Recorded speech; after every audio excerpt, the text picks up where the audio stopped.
গুরুত্বপূর্ণ একটি কথা, এটা শুনে যাবেন দয়া কইরা। আর শুনে যদি ভাল লাগে অবশ্যই সবার কাছে শেয়ার করার চেষ্টা করবেন।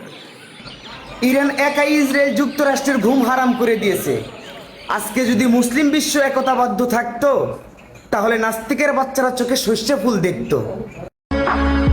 উত্তক্ত ইরান, বন্ধ করে দেওয়া হলো ইন্টারনেট সংযোগ। ইরানের কিছু সংখ্যক মানুষ আল খামেনির পতনের জন্য আন্দোলনে নেমেছে। আর আল খামেনির পতন হলেই ইরানও পশ্চিমাদের পা চাটবে। ফিলিস্তিনের রাষ্ট্র গঠন করার স্বপ্নটাও ভেঙে যাবে। বিপাকে পড়ে যাবে মুসলিম বিশ্ব। এই বিশ্বে মুসলিম রাষ্ট্রের ভিতরে সবচেয়ে ইরানই ছিল একমাত্র শক্তিধর রাষ্ট্র, আর সবার আগে তারা তাকেই টার্গেট করেছে। এই বিশ্বে প্রতিটি মুসলিম কান্ট্রিতে মুসলমানদের ভিতরে গ্যাঞ্জাম বাঁধিয়ে দিচ্ছে।